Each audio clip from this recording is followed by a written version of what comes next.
నిన్న ప్రారంభోత్సవ వేడుకల్లో మాట్లాడుతూ ఇక్కడ ఉన్నటువంటి నాయకత్వం మీద అవాకులు చవాకులు వ్యక్తిగతమైనటువంటి దోషణలకు పాల్పడుతూ కొన్ని అభియోగాలు చేశాడు. అవి ఏంటంటే, ఒకటి, గంగానమ్మ గుడిని దేవభక్తిని చక్రవర్తి అని నేను కబ్జా చేశానని, తర్వాత కామన్ సైట్లేయో మా ఆధీనంలో ఆక్రమించుకున్నామని, తర్వాత ఈ రైతు బజార్లు గురించి కొన్ని మాట్లాడటం జరిగింది.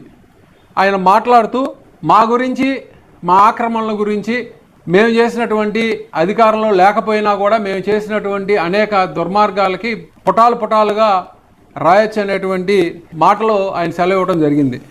నేను ఈ వేదిక ద్వారా చెప్తా ఉన్నా ప్రసాద్ గారికి, బహుశా ఈ శాసనసభ్యుడికి కనీసం జ్ఞానం లేనటువంటి అజ్ఞాని. మరి వీడికి ఎవడ చెబుతాడో, ఎవడ డైరెక్షన్ ఇస్తాడో, ఏమి చేస్తాడో ఈ మూర్ఖుడిని ఆ భగవంతుడే మార్చాలని, ఆ భగవంతుడు వాడికి మంచి బుద్ధి ప్రసాదించాలని కోరుకుంటా ఉన్నా. ఎందుకు ఈ మాటలు అనాల్సి వస్తూ ఉందంటే, అతగాడికి ఏమీ తెలీదు, నిశాని, తెలుసుకుంటానికి ప్రయత్నం చేయడు, అజ్ఞాని, ఫ్యూడలిస్టిక్ మెంటాలిటీ తత్వం ఉన్నటువంటి నియంత్రణ ధోరణిలో నడిచేటువంటి ఇతను ఎవరి మీద పడితే అతను, ఎందుకంటే ఇతగాడు అన్ని కబ్జాలు చేసేదే, వీడి జీవితమే ఒక కబ్జా, వీడు ఒక ఫేక్, వీడి ఏడుపు ఒక ఫేక్. ప్రతి సందర్భంలోనూ కూడా ప్రజల్ని మోసం చేయటమే ధ్యేయంగా పెట్టుకున్నటువంటి ఫేక్ ఎమ్మెల్యే ఎవరు ఉన్నారని 175లో మొట్టమొదటి స్థానం చెందుతి బోడే ప్రసాద్కి.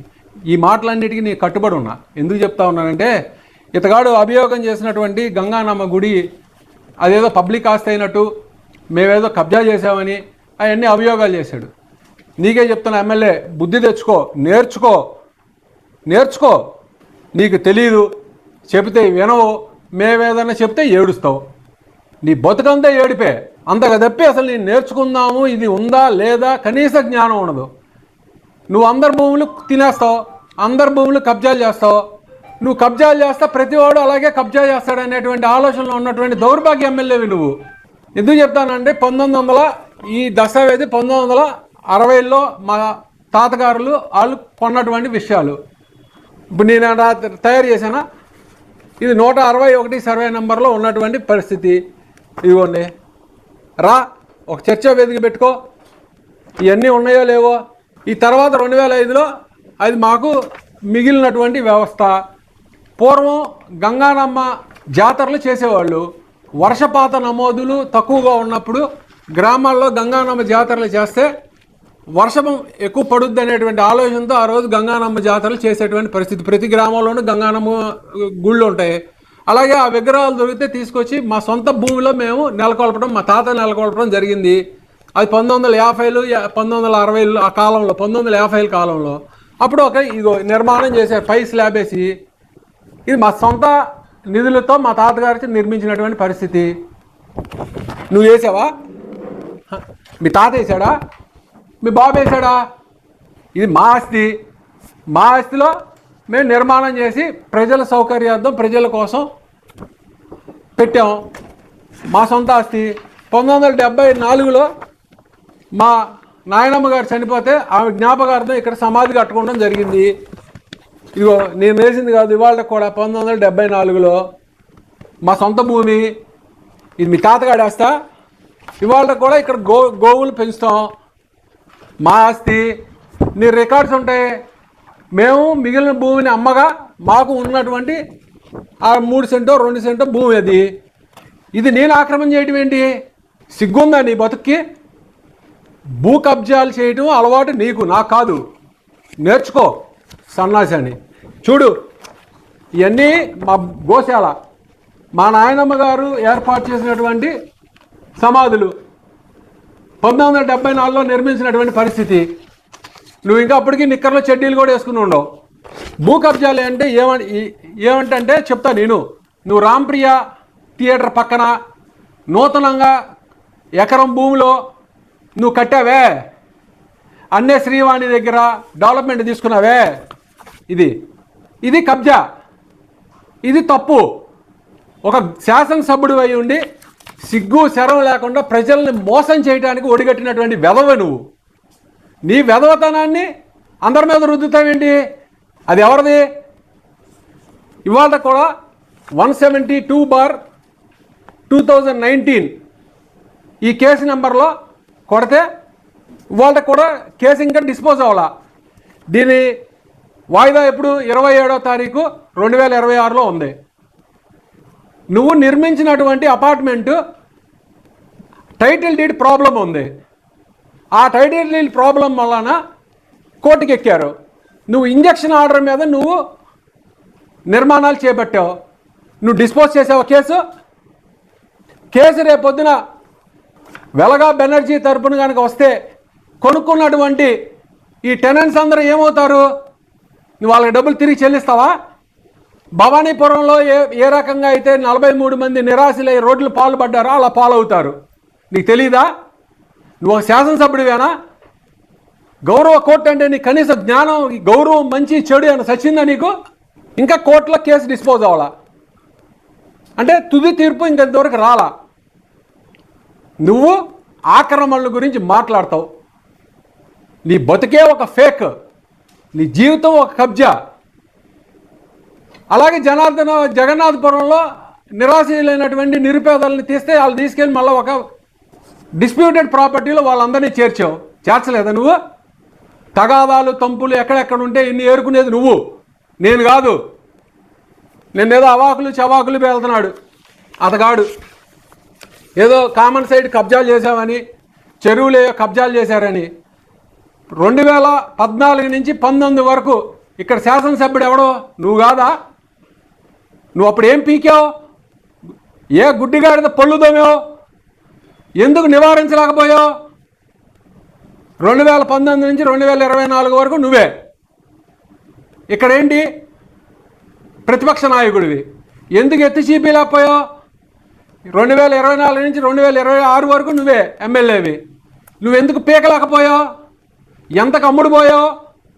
ఎవడెవరి దగ్గర ఎంతంత తీసుకున్నావు? అమ్ముడుపోతానే కదా ఏడవలేదు నువ్వు. నా ఏయో తేలుస్తాను, నిగ్గు తేలుస్తాను, తేల్చు. నా ఆధీనంలో ఏ కామన్ సైట్లు ఉన్నాయని తెలుసు. నాది కాదు రాయాల్సింది. ఇట్లాంటి పుంకాలు ఉన్నాయి. నీ బతికే ఒక ఫేక్.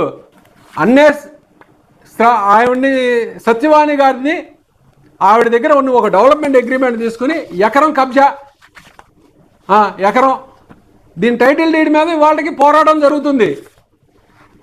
తుది తీర్పు లోబడి ఉండాల్సింది పోయి తుది తీర్పు రాకుండానే నువ్వు టెనెంట్స్ని ఎవరెవరైతే కొనుక్కున్నారో వాళ్ళందరినీ మోసం చేయడానికి ఒడిగట్టావు. నీ డబ్బు వస్తుందంటే ఏ గడ్డి అని తినడానికి సిద్ధం. నేను కాదు, నేను ఎప్పుడు తినను, ఏ కబ్జా కూడా చేయలే. నువ్వేదో పీకుతావు, నాకు పీకు. దేనికి? నీకు ఎవడో చెప్పాడు కదా, నీకు ఎవడో సలహాదారులు చెబుతున్నారు కదా, అది చేసేసారు ఇది చేసేసారు. నీ ఏం పీకాలనుకున్నావు? అది పీకు, మేము సిద్ధం. రా, బహిరంగ చర్చకైనా సిద్ధమే, లేకపోతే డిబేట్కైనా సిద్ధమే. అవాకులు చవాకులు పేలావంటే ఇంకెప్పుడు మర్యాద ఉండదు. నీ బతుకంటావు, నీ అవినీతి భాగవతం అంతా ఓడదీస్తాను అనుకున్నావు.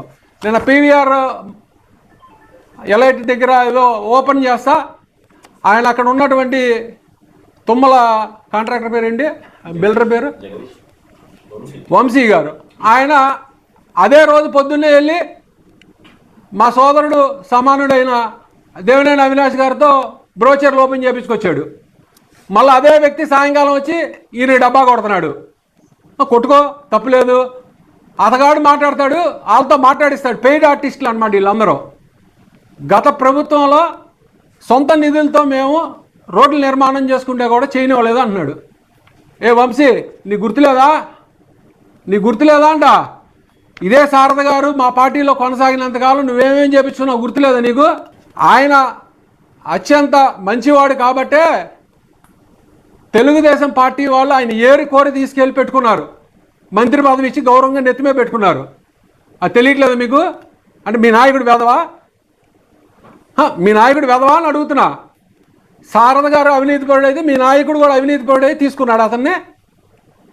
ఇంతకన్నా హేయనీయంగా సిగ్గుమాలితనం, నీచమైనటువంటి మాటలు భాషలు మార్చుకో. ఇప్పటికైనా బాగుపడుతుంది. ఇంకోటి ఏదో మాట్లాడాడు, రైతు బజార్ అంట. రైతు బజార్ ఎవరు నిర్వహించాలి?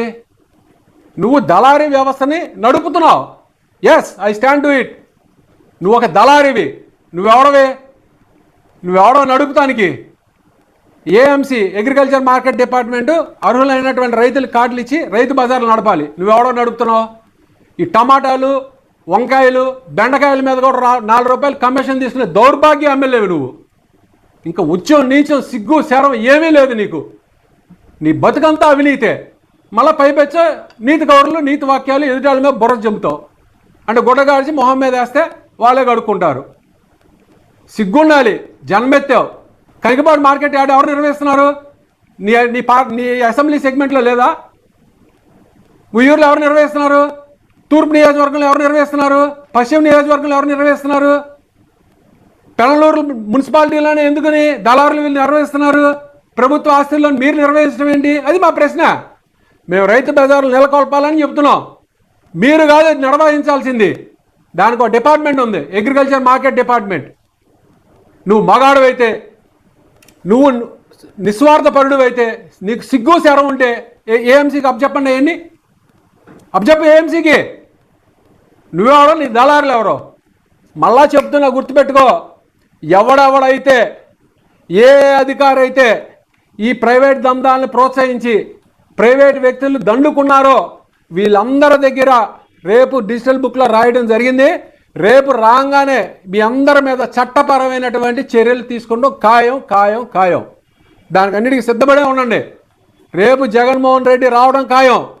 మీరు ఎవరెవరైతే ఇక్కడ రైతు బజార్లో అక్రమాలకి మీరు పాల్పడ్డారో, అక్రమ దందా చేస్తున్నారో, మీరు 4 రూపాయలు 3 రూపాయలు రైతు బజార్ల కన్నా హెచ్చు రేట్లకు అమ్ముకుని డబ్బంతా మీరు దండుకుంటున్నారో వీళ్ళందరి దగ్గర తిరిగి ప్రభుత్వానికి చెల్లింపచేసేటువంటి విధానంలో మేము వైఎస్ఆర్ కాంగ్రెస్ పార్టీ తరఫున ఖచ్చితంగా తీసుకుంటాం. అది నిజాయితీ అంటే. నీలాగా స్వార్థపు మాటలు మాట్లాడటం మాకు రాదు. మీలాగా ఫేక్ మాటలు మాట్లాడడం రాదు. ఫేక్ ఏడుపులు అంతకన్నా రావు. నీ బతుకంతా ఫేకే. అందుకని ఒళ్ళు దగ్గర పెట్టుకుని అభివృద్ధి కార్యక్రమాల మీద, అభివృద్ధి మీద దృష్టి సారించి నీ పనులు నువ్వు చేసుకో.